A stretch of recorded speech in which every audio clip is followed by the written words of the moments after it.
Olá, meu amigo e amiga. Você certamente já deve ter ouvido alguém dizer em alguma circunstância que uma criatura saiu pior do que o seu criador. Pois bem, a imprensa, os veículos de comunicação, as redes sociais estão todos focalizando um episódio muito importante que diz respeito a uma delação premiada feita por Rony Lessa, assassino confesso, de Marielle Franco e de Anderson Gomes, que teria apontado que o mandante seria um dos membros da família Brazão, família muito influente politicamente, sobretudo com os votos que recebe da região do Rio das Pedras, na cidade do Rio de Janeiro. E aí esse episódio está revelando algumas situações que dizem respeito a algo que nós temos combatido sempre aqui no nosso portal. A luta política, ela está avançando para questões de caráter, para situações de comportamento. Muitos de vocês, todos nós aqui que discutimos alguma coisa, ou no seio da família, num grupo social, num condomínio, num grêmio esportivo, num partido político, numa faculdade, numa escola, todos nós sempre nos deparamos, com debates de pessoas que estão defendendo ali posições. Um mau caratista, dificilmente ele consegue arregimentar muitas simpatias no meio social, nesses ambientes todos. No entanto, na política, algumas pessoas fazem do mau caratismo uma ferramenta, uma moeda para continuar cada vez mais seguindo em frente, sempre com propósitos destrutivos, propósitos de envenenamento. Eu vou conversar com vocês sobre uma figura que consegue ser pior do que os piores do clã Bolsonaro e que coloca a cara para fora, e a gente precisa jogar luz, sobre esse mau caratista para que, pelo menos, algumas pessoas que ainda acreditam nessa figura tenham consciência de quem é que elas estão seguindo. Eu vou conversar também sobre fatos objetivos que estão acontecendo hoje aqui no Brasil, no campo da política, que envolve o governo, a economia e pesquisa também que muita gente já está analisando. Bom, antes de mais nada, quero convidar você que está chegando agora ao nosso portal e não nos conhecia, para que você se inscreva aqui conosco e conheça também os nossos outros vídeos, compartilhe, dê o seu joinha, mande seu comentário, enfim, venha participar das nossas atividades aqui. E se puder, se inscreva também no nosso clube de membros, tá legal? Então, vamos seguir em frente. Gente, essa delação de Rony Lessa, ontem eu comentei aqui com vocês que é muito importante a gente ter prudência, a gente aguardar os desdobramentos finais dessa história. Porque quando a gente faz direito, a gente aprende que a confissão, que antigamente era considerada a rainha das provas, depois ela passou a não ser considerada como tal. Ela passou a ser uma figura questionável, porque muitas vezes uma confissão ela visa esconder uma outra autoria, uma outra situação. Uma confissão ela tem sempre que ser somada a outros elementos de prova. A delação premiada nada mais, nada menos é do que uma confissão de algo, mas apontando também outras pessoas no meio dessa confissão. Então a justiça vai analisar para ver se há substância naquilo que está sendo apontado por uma pessoa ligada à milícia. E aí a gente vê a figura do inelegível publicando aqui no seu tweet, no X, quase que um desabafo. O caso Marielle se aproxima do seu final com a delação de Lessa, ainda não homologada. Quer dizer, até a figura do inelegível está fazendo algumas ressalvas. Também cessa a narrativa descomunal e proposital criada por grande parte da imprensa e pela militância da esquerda. Olha, não foi uma suposição ao acaso, Na verdade, todos nós estamos vendo que o clã Bolsonaro, com os bracinhos bem curtinhos como os jacarés, com rabos muito compridos como os jacarés, com a boca cheia de dentes como os jacarés, estava sempre fazendo política com outras criaturas congêneres, num lugar assim, um lugar muito pantanoso. Então, quando algum membro desse pântano pratica algum delito, obviamente a conexão é instantânea.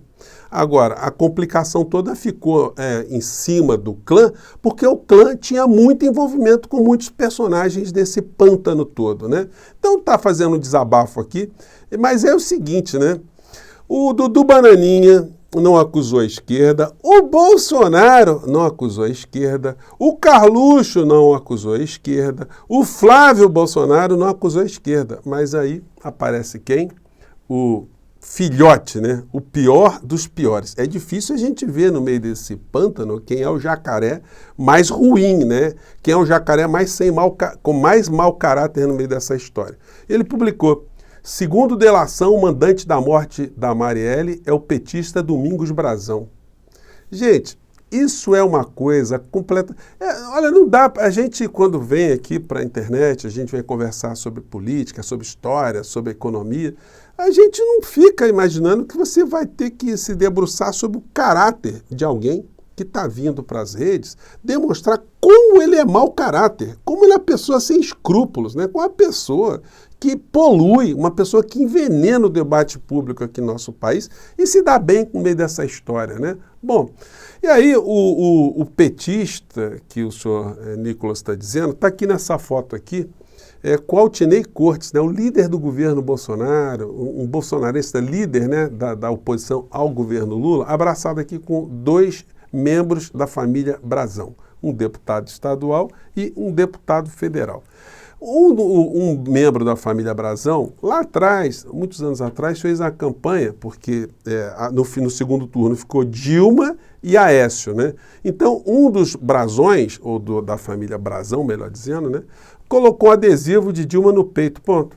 Foi o que serviu para que essa figura sem escrúpulos, esse vigarista político, tenha colocado a pecha de uma pessoa de esquerda, uma pessoa de um petista, né? O Brazão. Aqui a gente está vendo que é Altinei Cortes, o Valdemar e o Bolsonaro, enfim, são membros do mesmo núcleo político, mas aí o senhor Nicolas Ferreira vem com esse tipo de patifaria. Aqui está o Altinei Cortes com Dudu Bananinha lá nos Estados Unidos, né? Dizendo que o Brasil, aquela história, né, que o Brasil estava vendo uma ditadura. E aí você vai vendo os fatos, né? Bolsonaro deu passaporte diplomático para membros da família de Domingos Brazão. Esse deputado foi apontado por Rony Lessa e Elcio Queiroz como mandante do assassinato de Marielle. Seu irmão foi colega da vereadora na Câmara do Rio de Janeiro. Bom, então, como eu disse para vocês, né, nem os membros do clã Bolsonaro tiveram assim a coragem de externar o mau caratismo de uma forma tão intensa como o senhor Nicolas Ferreira. Aliás, o Dudu Bananinha, ele está se comportando como uma espécie de proxeneta de extremista, né? Proxeneta é o rufião, é o cafetão que a gente identifica no direito penal, que sempre vai agenciar alguém, né, para algum tipo de situação imoral. No caso, a moralidade política. Ele foi capturar um extremista de direita na Holanda.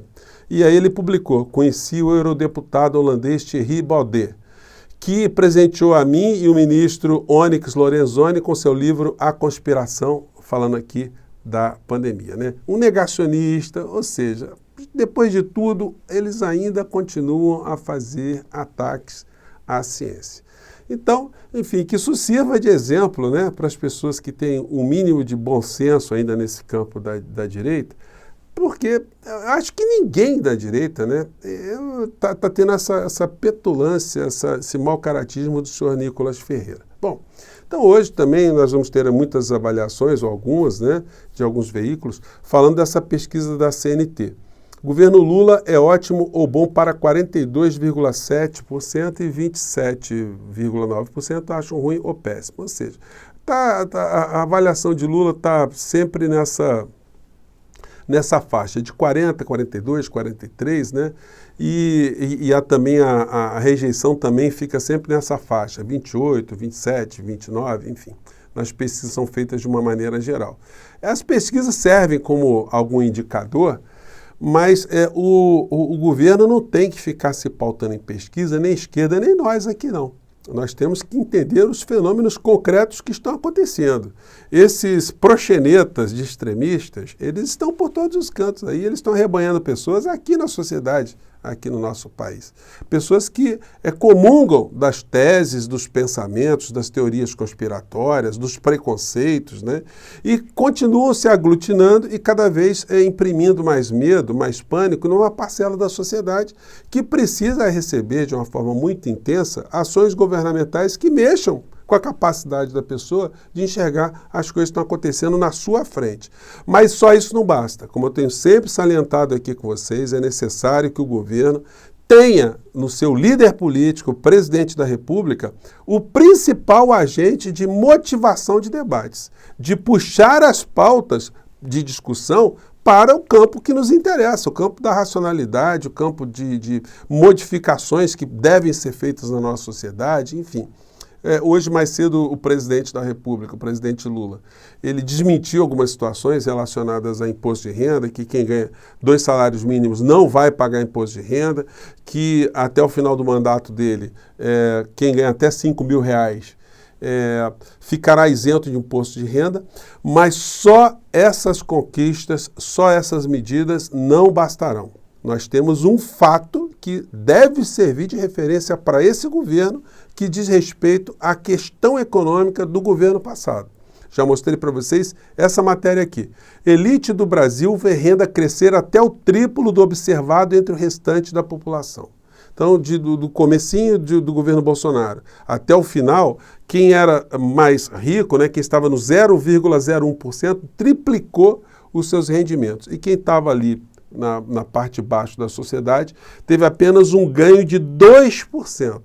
É uma distância muito grande. O desafio do governo Lula é fazer com que, ao final dos 4 anos, que se possa dizer que esse abismo entre quem estava lá em cima e quem estava lá embaixo ficou bastante diminuído. Mas, para se fazer isso, serão necessárias muitas políticas públicas e muitas mudanças na economia aqui do nosso país. E aí, sem apoio popular, sem chamar a sociedade para isso, fica complicado, né? Por isso que a gente tem sempre aqui enfatizado bastante da necessidade de uma comunicação politizadora direta entre o presidente da República e a sociedade aqui no nosso país. Assim a gente consegue mexer algumas coisas, né? Com muito mais consistência, né? Gente, eu fico por aqui mais uma vez, um grande abraço e até o nosso próximo encontro. Tchau!